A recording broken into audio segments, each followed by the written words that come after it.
Hello बच्चों, let's see this question. Mg forms Mg2 because of Mg2 कहने का मतलब Mg2 प्लस आयन जो बनाता है Mg और 2 ऑक्सीडेशन स्टेट में, वो क्यों बनाता है। हमारे पास उसके यहाँ पे बच्चों चार अलग अलग रीजंस दिए हुए हैं जिन्हें हमें एनालाइज करना है। चलिए इसको एनालाइज करेंगे एक एक करके।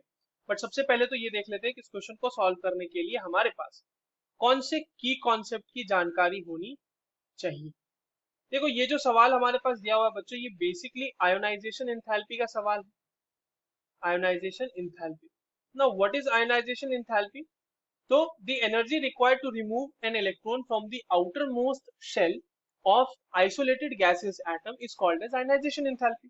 ठीक है।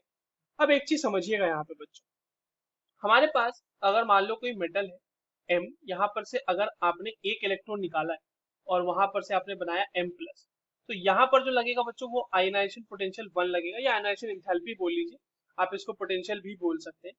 ठीक है, आयनाइजेशन पोटेंशियल तो 1 लगेगा वहां पे। और M प्लस से जब आप फिर से इलेक्ट्रॉन निकालेंगे बच्चों, तो वहां पर जितनी एनर्जी देनी पड़ेगी आपको, तो वो लगेगा IP2।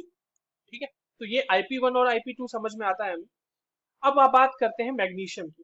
मैग्नीशियम की अगर हम बात करें बच्चों, तो मैग्नीशियम का एटॉमिक नंबर होता है 12, और इसकी अगर कॉन्फ़िगरेशन लिखी जाए तो वो होती है 1s2, 2s2, 2p6, 3s2। ठीक है, इसके आउटर मोस्ट शेल में 2 इलेक्ट्रॉन्स।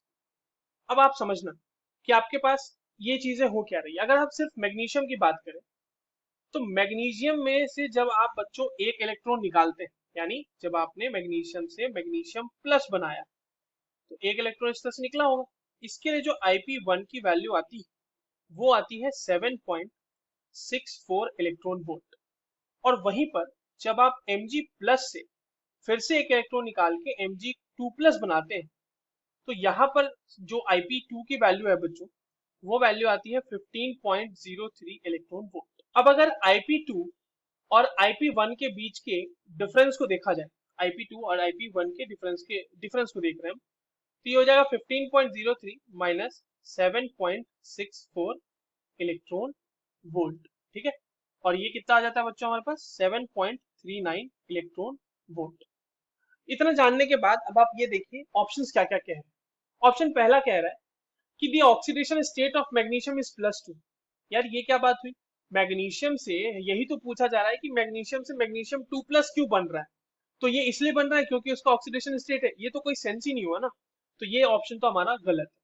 दूसरा स्टेटमेंट क्या कह रहा है कि difference between IP1 and IP2 is greater than 16 electron volt.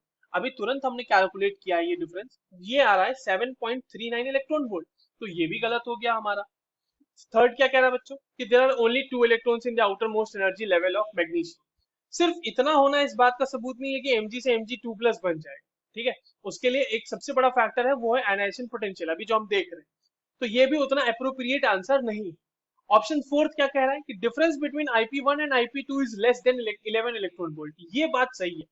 देखो ये लेस देन इलेक्ट्रॉन वोल्ट है। अब ये इंपॉर्टेंट इसलिए है कि अगर कभी भी इस तरह से आपको किसी मेटल के लिए या किसी भी एलिमेंट के लिए उसके IP1 और IP2 के जो वैल्यूज हैं, वो अगर लेस देन 11 इलेक्ट्रॉन वोल्ट आता है, तो वो फीजिबल होता है, यानी कि वो चीज हो सकती है, यानी वहां पे जो मेटल है उसका 2 प्लस ऑक्सीडेशन स्टेट एग्जिस्ट कर सकता है। अगर इससे ज्यादा वैल्यू आ जाती है, then we say the existence of +2 oxidation state is not feasible. So इस बेसिस पे हमारा ऑप्शन 4 सही है।